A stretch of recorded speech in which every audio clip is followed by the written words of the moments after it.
Doctor, I want to talk about treatment one more time. Sure. Uh, if you get someone best case scenario early on and are able to establish some treatment protocols, talk about the difference between what might be best case scenario versus someone that just goes untreated, and what someone might, the conditions might be in Sure. a year or 5 years down the road. So what I tell my patients is that we have no one magic bullet. We don't have a cure.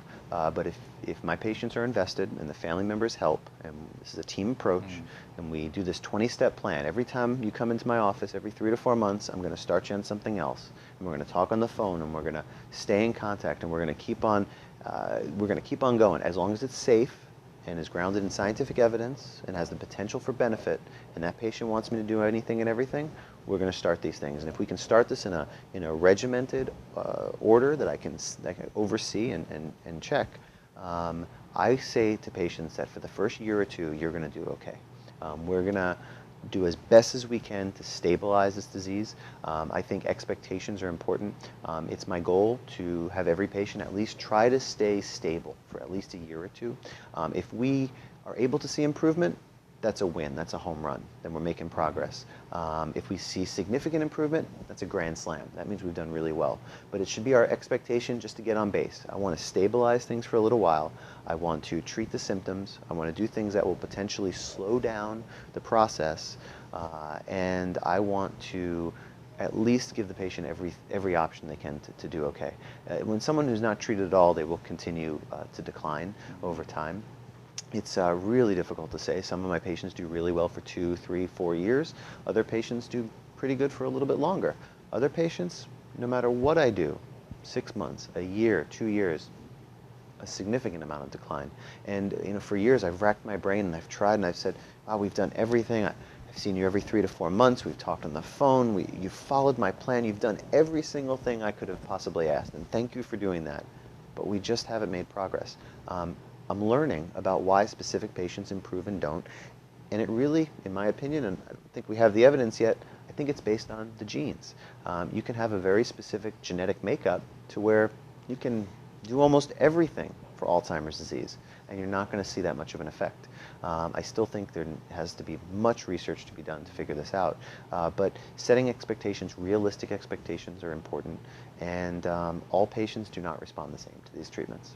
Well, getting treatment is so important, and I think we talked about it a little bit earlier, but as it progresses, as Alzheimer's progresses, it leads to other problems too. And can you talk about what those are and why those other problems seem to be magnified as it goes on? Sure, absolutely. So, and when a patient has Alzheimer's disease at the beginning, they may not be aware of their deficits or their problems with memory, but as they progress, they have trouble with activities of daily living. They're not able to take care of themselves. They're not able to dress themselves as well, take care of the finances especially.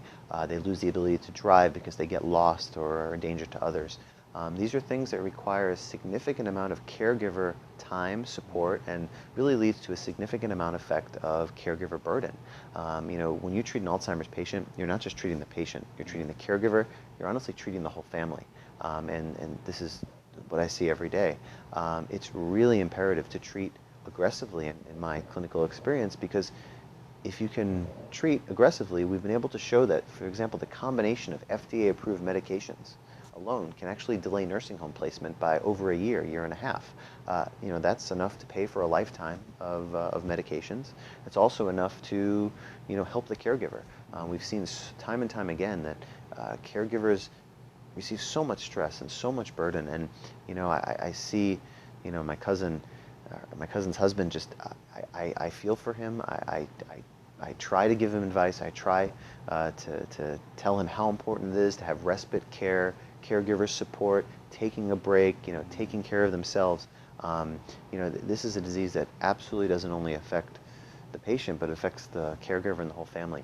And getting support groups, getting informed, getting educated, learning about Alzheimer's disease, learning about caregiving strategies, getting family members to help, and also getting a caregiver or a qualified health professional, an allied health professional, whether it's a nurse's aide or a medical caregiver, to come in to help is extremely important.